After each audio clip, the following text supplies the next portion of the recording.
சமையல் மணக்க ருசிக்க அம்மா சமையல் மசாலா ஐட்டம்ஸ் ஊறுகாய் ஐட்டம்ஸ் நம்மக்கிட்ட கிடைக்குது. நீங்கள் கீழே வந்து நம்பர் கொடுக்குறேன், நம்பரில் காண்டாக்ட் பண்ணுங்கள். வணக்கம், நான் உங்கள் அம்மா வீட்டு சமையல் மீனாட்சி. ஏற்கனவே வந்து நம்ம எல்லா ரோஸ் செடி எல்லாமே வச்சோம். அதுக்கப்புறம் நான் வந்து செடி எல்லாமே எப்படி வளர்ந்துருக்கு அப்படின்னு சொல்லிட்டு காட்டவே இல்லை. இன்றைக்கி அது எல்லாமே காமிச்சிட்டு அதுக்கப்புறம் தேங்காய் நார் வச்சு எப்படி உரம் தயார் பண்ணுறது அப்படின்னு சொல்லிட்டு பார்க்கலாம் வாங்க. பாருங்க, ஏற்கனவே ரோஸ் செடியெல்லாம் வச்சு இருந்தா இல்லைங்களா, எல்லாமே பூக்க ஆரம்பிச்சிருச்சு. இந்த மாதிரி இருக்கிறத எடுத்து அப்படியே தொட்டியில் போட்டுருங்க.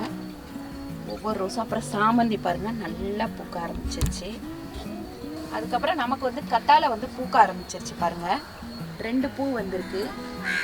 அதுக்கப்புறம் இந்த பக்கமும் ஒரு பூ வந்திருக்கு. இந்த சாமந்தி செடி வச்சுருக்கிறதுலேயே மிளகா செடி வந்திருக்கு. அதுக்கப்புறமா நம்ம இன்னும் கொஞ்சம் நல்லா வளர்ந்ததுக்கப்புறம் எடுத்து வச்சுக்கலாம். இந்த ரோஸ் வந்து நல்லா எப்பவுமே பூத்துக்கிட்டே இருக்கும். நிறைய மொட்டு வந்து பாருங்கள், அதில் மொட்டு நிறைய வந்து வந்திருக்கு.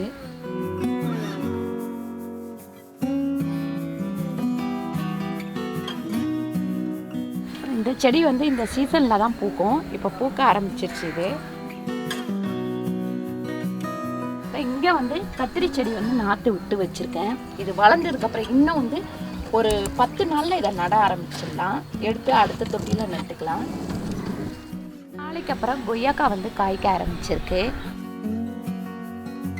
அடுத்து பார்த்திங்கன்னா பீர்க்கங்காய் பாருங்கள், நிறைய பூ வச்சுருக்கு. இதில் பீர்க்கங்காய் கொடியும் அவரைக்காய் கொடியும் ஒன்றா ஜாயிண்ட் ஆகி அப்படியே ஏறிக்கிட்டே இருக்குது. ஏன்னா இங்கே வந்து நமக்கு பந்தல் கூட சௌகரியமே இல்லை. அதனால் நான் அப்படியே இந்த செடியிலேயே ஏற்றி விட்டுட்டே இருக்கிறேன்.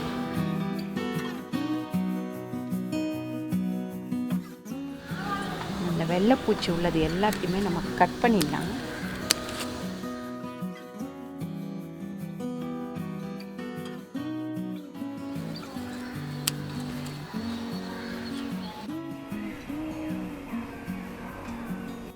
நூக்கள் வந்து சூப்பராக வளர்ந்துருக்கு பாருங்க.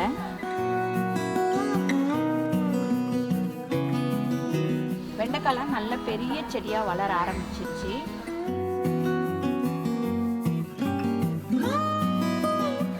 முந்தானெட்டு ஒரு 150 கிராம் வெண்டைக்காய் பறிச்சிட்டேன்.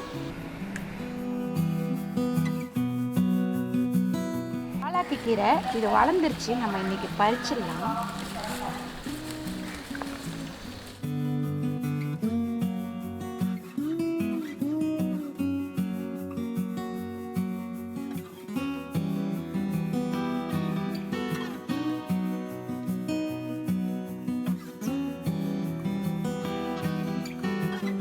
சூப்பராக நமக்கு ஒரு கட்டி கீரை வந்துருச்சு. கண்டிப்பாக இது 4 பேர்த்துக்கு இந்த கீரை போதும். இங்கே வந்து இந்த தண்டுக்கீரைலாம் வந்திருக்கு.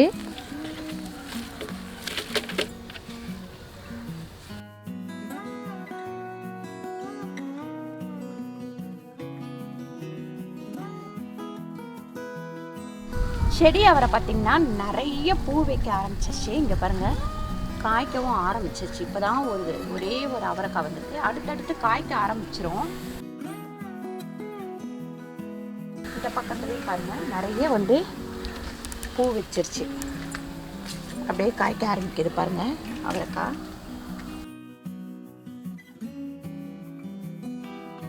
இங்கே பாருங்கள், குட்டி குட்டியாக காய்க்க ஆரம்பிச்சிருக்கு.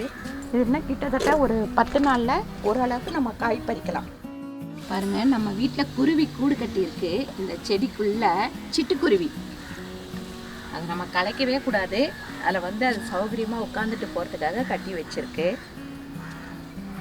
கீரை பறிச்சதுக்கப்புறம் இதில் மறுபடியும் நம்ம கீரை கொஞ்சம் போட்டு வச்சிடலாம்.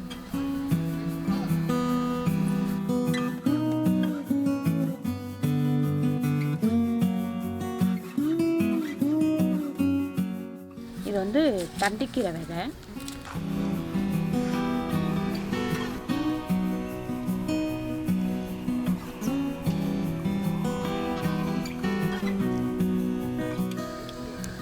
லைட்டாக இப்படி தண்ணி தொளிச்சு விட்டுருவோம். பாருங்கள், இந்த நார் வச்சு நம்ம கோகோபிட் தயார் பண்ணலாம். ஈஸியாக பண்ணிக்கலாம். இது இந்த மாதிரி நல்லா பிச்சுக்கோங்க. இந்த மாதிரி ஒரு அகலமான பாத்திரத்தில் போட்டுருவோம்.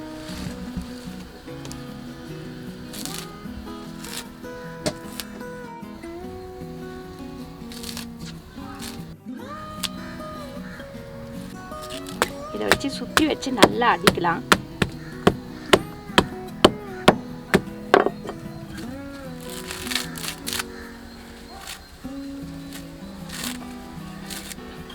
இந்த மாதிரி தேங்காய் நார் போட்டுட்டு அது மேலே வந்து இந்த மாதிரி மண் கொஞ்சம் போடுங்க. நிறைய போடணும்னு இல்லை, கொஞ்சம் கொஞ்சமாக.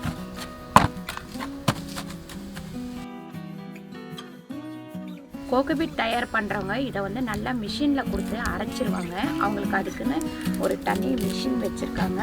அதுக்கப்புறம் மண் கொஞ்சம் அதோடு சேர்த்து நல்லா ஊற வச்சு கட்டி வந்து தனியாக வந்து கட் பண்ணிடுவாங்க. நம்ம வந்து இந்த மாதிரி தேங்காய் நார், அதாவது நம்ம வந்து இளநீர் சாப்பிட்றோம், தேங்காய் வாங்கிட்டு வந்து உரிக்கிறோம் அப்படின்னா அந்த நாரெல்லாம் நீங்கள் சேர்த்து வச்சிங்கன்னா இந்த மாதிரி நம்ம பண்ணிக்கலாம்.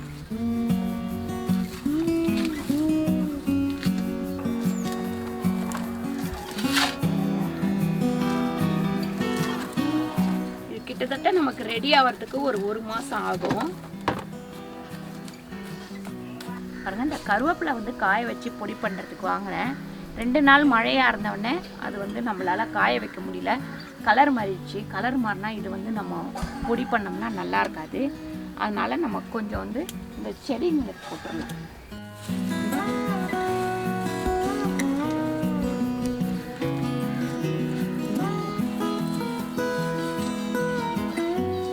இந்த திராட்சை செடி வாங்கினதுலேருந்தே நமக்கு வந்து காய்க்கவே இல்லை. ஃபஸ்ட்டு ஒரே ஒரு தடவை காய்ச்சிட்டு அதுக்கப்புறம் பார்த்திங்கன்னா காய்க்கலை.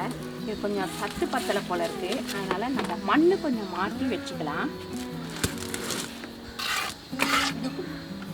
பாருங்க, இந்த மாதிரி டைட்டாக ஆகிட்டுருக்கு மண். அதனால தான் நமக்கு வந்து அது வளரவே இல்லை. வேர்லாம் நல்லா தான் ஓடி இருக்கு. வேர் சூப்பராக இருக்குது.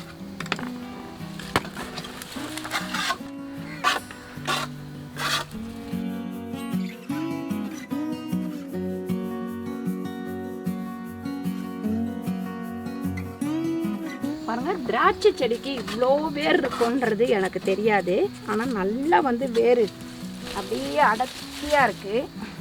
மண் கொஞ்சம் புது மண் போட்டு எரு போட்டு வைக்கலாம். பாருங்கள், திராட்சை செடிக்கு இவ்வளோ வேர் இருக்குன்றது எனக்கு தெரியாது. ஆனால் நல்லா வந்து வேர் அப்படியே அடர்த்தியாக இருக்குது. பாருங்கள், இது வந்து வெங்காயமும் பூண்டும் தோல் இப்படி அடியில் கொஞ்சோண்டு போட்டுருவோம்.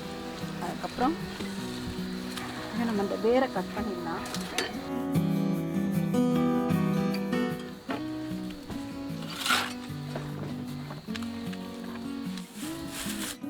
பாருங்க, பேஸ்ட் கருவேப்பிலை, காய வச்ச கருவேப்பிலை. அதுக்கப்புறம் வெங்காயத்தோலும் பூண்டு தோலும் மேலே வந்து கொஞ்சம் மண் போட்டுக்கலாம்.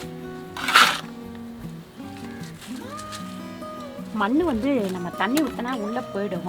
அதனால் கொஞ்சம் நிறையவே போடுறேன்.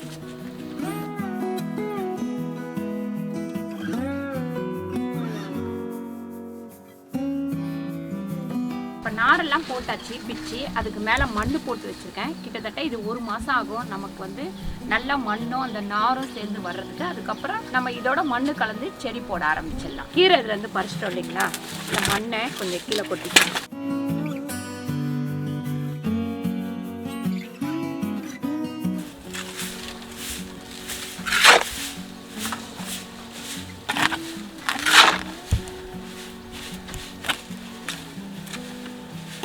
சிரிக்கிற விதை,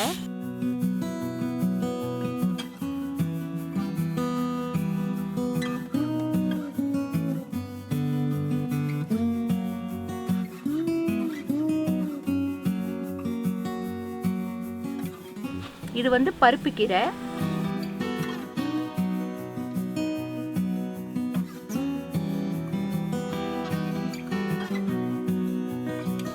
லைட்டாக தண்ணி தொளிச்சிக்கலாம். இதுக்கு வந்து ஒரு 3 நாள் கழிச்சுட்டா மறுபடியும் தண்ணி ஊற்றணும். பாருங்கள், ஒரு மூட்டையில் செடியே இல்லாமல் இருந்தது, சேப்பங்கிழங்கு வச்சுருந்தோம். அதில் இப்போ பிரித்து கொட்டிட்டேன். ஒன்றுமே செடி இல்லைன்னு பார்த்தா இவ்வளோ சேப்பங்கிழங்கு இருக்குது. 1/2 கிலோ கிட்டத்தட்ட சேப்பங்கிழங்கு இருக்குது. இவ்வளோ நாள் வந்து நான் டேரிக்கு வந்து விதை அப்படின்னு நினச்சிட்டு இருந்தேன். கடைசியில் கொடைக்கானல் போனப்போ தான் சொன்னாங்க இது வந்து கிழங்கு அப்படின்ட்டு. இந்த கிழங்கு வந்து நல்லா வெயிலில் காய வைக்கணுமா. காய வைக்கும் போதே பார்த்தீங்கன்னா இந்த மாதிரி துளுத்துருமா. துளுத்த உடனே இதை நட்டு வச்சோம்னா நமக்கு வந்து டேரி செடி வரும். இப்போ வந்து இது நடவேனா இன்னும் ஒரு வாரம் கழித்து நல்லா காயட்டோன்னு சொல்லிட்டு இதை வந்து பதியம் போட்டு வைக்கலாம். பாருங்கள், இந்த வீடியோ உங்களுக்கு பிடிச்சிருக்கோன்னு நினைக்கிறேன். இந்த வீடியோ உங்களுக்கு பிடிச்சுன்னா அடுத்து வந்து நான் ஒரு வீடியோவில் சூப்பராக ஏதாவது விதையெல்லாம் போட்டு நம்ம வளர்க்கலாம். இன்னும் வந்து நிறைய விதைகள் வச்சுருக்கிறேன். அடுத்து வந்து நம்ம சாமந்தி அந்த மாதிரி விதைகள் வாங்கி போடலாம். இப்போதைக்கு இந்த செடி எல்லாமே ரொம்ப சூப்பராக வளர்ந்துருக்கு. நம்ம மாடி தோட்டத்தை நீங்கள் எல்லாரும் பார்த்துருப்பீங்க. நீங்களும் சின்ன சின்ன இடத்துல மாடி தோட்டத்தில் இந்த மாதிரியெல்லாம் வைங்க. நமக்கு வந்து யூஸ்ஃபுல்லாக இருக்கும். ஒன்று வேணால் ஒரு 10 விதை வெண்டைக்காய் விதை போட்டிங்கன்னா கண்டிப்பாக ஒரு நாளைக்கு 1/4 கிலோ வெண்டைக்காய் வந்து பறிக்கலாம். அதே மாதிரி கத்திரி விதை ஒரு 21 நாள் பயிர் வச்சுட்டு நாற்று விட்டுட்டு அதுக்கப்புறம் எடுத்து வச்சிங்கன்னா கிட்டத்தட்ட ஒரு 60 நாளில் நம்ம வந்து கத்திரிக்காய் பறிக்கலாம். இதெல்லாம் வீட்டிலே கிடைக்கிறது. ரெண்டாவது கீரையும் பார்த்திங்கன்னா நம்ம வந்து ஒரு கிட்டத்தட்ட ஒரு 20 நாளைக்கு ஒரு முறை கீரை வந்து நம்ம அறுவடை பண்ணிக்கிட்டே இருக்கலாம். எடுத்துகிட்டு மறுபடியும் போட்டுக்கிட்டே இருக்கலாம். அடுத்து வர வீடியோவில் நான் இந்த டேரி பூ வந்து எப்படி வச்சு எப்படி பயிர் பண்ணுறது அப்படின்னு சொல்லிட்டு உங்களுக்கு காமிக்கிறேன். இந்த வீடியோ உங்களுக்கு பிடிச்சிருந்தா லைக் பண்ணுங்கள், ஷேர் பண்ணுங்கள், சப்ஸ்கிரைப் பண்ணுங்கள், ஃபேஸ்புக்கில் ஷேர் பண்ணுங்கள், மறக்காமல் கமெண்ட் பண்ணுங்கள். நன்றி, வணக்கம்.